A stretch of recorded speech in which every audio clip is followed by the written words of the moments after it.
Bismillahirrahmanirrahim. Assalamualaikum warahmatullahi wabarakatuh. Kali ini kita mau membahas tentang mengenal akun atau email penggunaannya.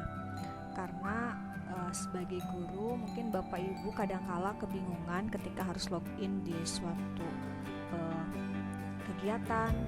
Ini pakai email yang mana gitu kan. Kemudian terlalu banyak pengumuman, akhirnya terbalik mana yang digunakan. Nah, kita akan mengenal email apa saja yang sudah kita gunakan, yang sudah kita miliki berdasarkan keperluan atau penggunaannya. Berdasarkan sifat atau penggunaannya ada dua sebetulnya kita bagi ya.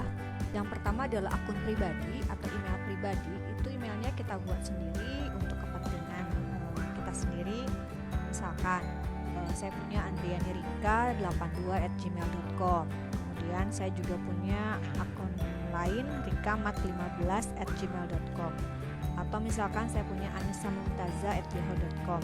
Nah, email yang Bapak Ibu buat sendiri untuk kepentingan sendiri ini dikatakan sebagai email atau akun pribadi.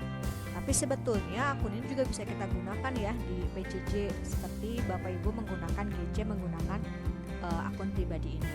Tapi ada kelemahannya. Kalau kita menggunakan email pribadi dengan domain Gmail misalkan, maka kita hanya punya penyimpanan untuk Google Drive-nya 15 GB. Nah, yang kedua ada akun kedinasan. Akun kedinasan adalah akun atau email yang dibuat oleh lembaga, misalkan oleh kementerian, oleh sekolah, dan lain sebagainya. Kemudian digunakan untuk kepentingan dinas. Kepentingan dinas seperti apa sih? Kita akan lihat ya.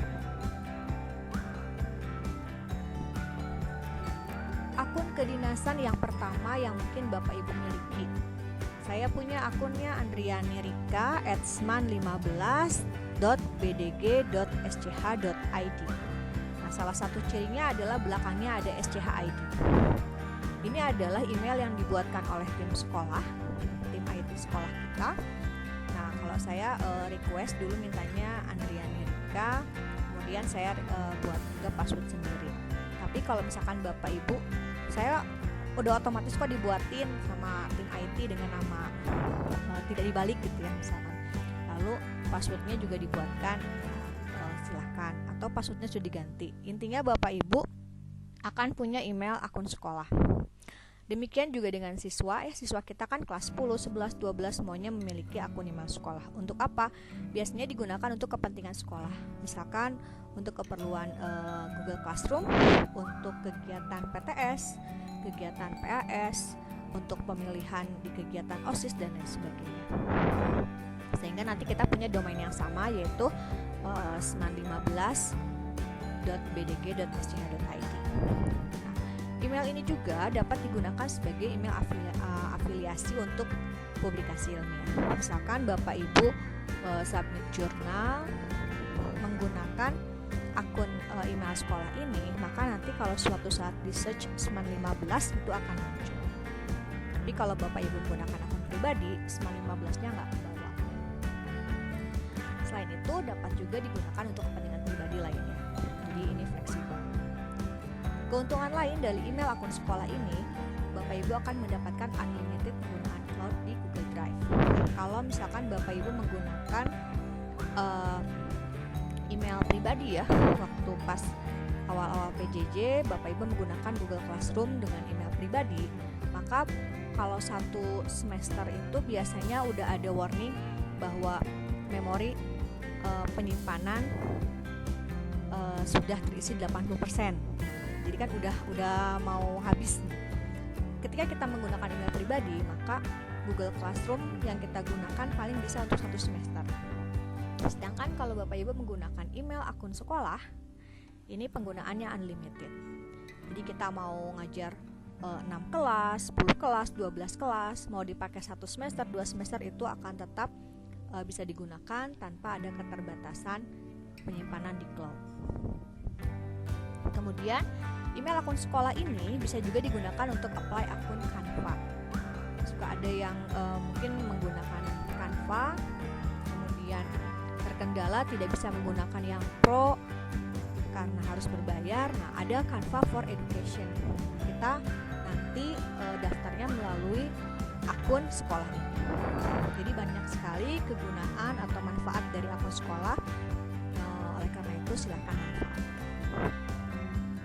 Itu yang pertama, akun kedinasan yang kita miliki. Yang kedua, kita punya akun kedinasan yang sebelumnya memang sudah ada atau mungkin ada yang terlupakan. Akun yang saya 2015, jadi 2015 bla bla bla, di belakangnya ada guruku.id.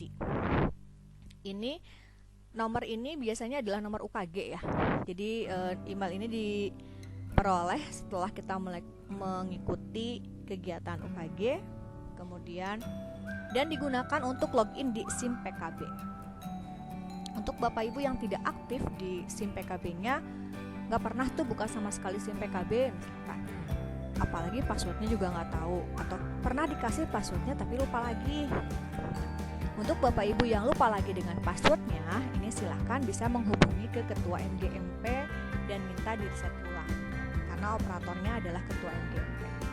Jadi jangan khawatir ketika kelupaan untuk akun guruku.id, silahkan ke Ketua MGMP masing-masing.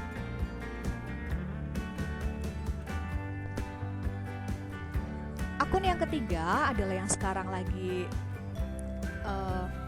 jadi trending topik, yaitu adalah akun kedinasan untuk belajar ID. Nah, ini akunnya juga diperoleh dari kementerian. Saya punya akunnya Rika Andriani, ada angka di sini, kemudian @guru.sma.belajar.id. Jadi kalau guru SMP, misalkan di sini adalah guru.smp.belajar.id. Guru SMA, guru SD pun sama, punya @guru.sd.belajar.id. Ini sebetulnya tidak hanya guru, siswa juga memiliki akun ini. Akun ini diperoleh dari kementerian, tapi melalui operator sekolah. Jadi jika Bapak Ibu belum mengetahui akun Belajar ID, Bapak Ibu silahkan boleh hubungi operator sekolah, atau bisa masuk ke web belajar.id. Nanti akan dijelaskan. Yang kedua, yang selanjutnya digunakan untuk mengikuti kegiatan yang merupakan program Kemdikbud. Akun ini juga bisa digunakan untuk kegiatan PJJ seperti untuk Google Classroom, sama halnya dengan akun yang SCH ID tadi. Jadi kita akan mendapatkan cloud yang unlimited. Jadi kegunaannya mendapatkan unlimited di Google Drive, kemudian kita dapat apply akun Canva for Edu. Jika Bapak Ibu lupa password, ini tidak langsung bisa ke operator Dapodik, tapi jika Bapak Ibu lupa password, hubungi dulu operator sekolah atau operator Dapodik. Nanti operator Dapodik yang akan meneruskan ke operator Kemdikbud, karena ini murni dikelola oleh Kemdikbud. Kemudian saat ini, kita diminta untuk mentautkan akun SIM PKB, akun Belajar ID ini ke SIM PKB. Nah, bagaimana caranya? Nanti kita akan bahas di video yang kedua. Demikian, mudah-mudahan bermanfaat. Assalamualaikum warahmatullahi wabarakatuh.